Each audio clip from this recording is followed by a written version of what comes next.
Ассалаумағалейкум, құрметті брифинг қатынасушылары.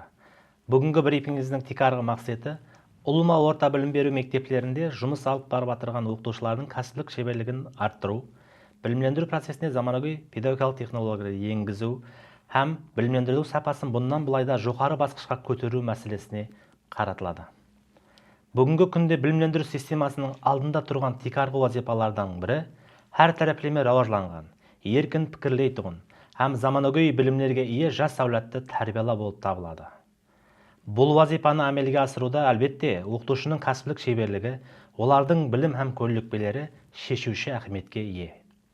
Заманауи білімдендіру процесі оқытушыдан тек қана өз пәнін жетік білуді емес, ал жаңа педагогикалық технологияларды қолдануды, мәлімдеме коммуникация технологияларынан нәтижелі пайдалануды да талап етпекте. Соның үшін оқытушылардың қанегелігін тұрақлы арттырып бару бүгінгі күннің ең әхметлі вазифаларынан бірі есептелінеді. Өзбекстан Республикасы Министрлер Кабинетінің 2024 жыл 20 декабрдегі мектепке шекемгі һәм мектеп білімдендіру қызметкерлерінің үздіксіз кәсіптік рауажландыру системасын жетілдіру хақындағы 867 салы қарары һәмде Өзбекстан Республикасы мектепке шекемгі мектеп білімдендіру министрлігінің 2026 жыл 8 январдағы 6 салы бұйрығымен тасдиқланған таянш оқу жоба һәм үлгі бағдарламасы текарында орайымызда 32 бағдар бойынша үздіксіз кәсіптік рауажландыру курсларының ісі оқу ережелері, ісі оқу бағдарламалары, оқу тематикалық жобалары, оқу методикалық комплекслері, лекция текстері һәм модульдердің барлық темалары кесімінде презентация һәм тарқатма материалдар таярланды һәм орай кеңесінде додаланып, белгіленген тәртіпте тасдиқланды.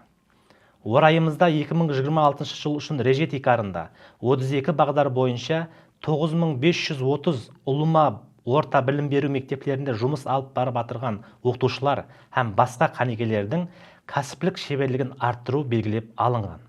Соннан январ айында реже бойынша 939, февраль айында 951 тыңлаушының қанегелігін арттыру белгіленген. Бұл реже январ айында 976-ға, яғни 103,9%-ке, февраль айында 1015-ке, яғни 106,7%-ке, ұлыма 2 айда белгіленген реже 1991-ге, яғни ұлыма орташа 2 айда 105,3%-ке орындалуы тәмамделді. Сондай-ақ орайымызда кафедралар һәм барлық бөлімлердің белгіленген тәртіпте 2026 жыл үшін іс ережелері ісіліп шығылып, олар орай кеңесінде додаланды һәм тасдиқланды. Осы тасдиқланған ережелер һәм орай іс жобасында белгіленген вазифаларды өз уақытында орындалуы тәмамделіп келінбекте. Бүгінгі білімдендіру системасы бізден тұрақлы ізденуді, жаңалыққа ұмтылуды һәм кәсіптік рауажландыруды талап етеді. Оқытушының білім һәм тәжірибесі қаншелі бай болса, білімдендіру процесі де соншелі нәтижелі болады. Сондықтан әрбір оқытушы өз қанегелігін һәм педагогикалық шеберлігін тұрақлы рауажландырып, заманауи педагогикалық технологияларды үйреніп, һәм оларды өзінің жұмыс іскерлігінде қолдануға айрықша ітібар қаратуы зәрур деп есептейміз.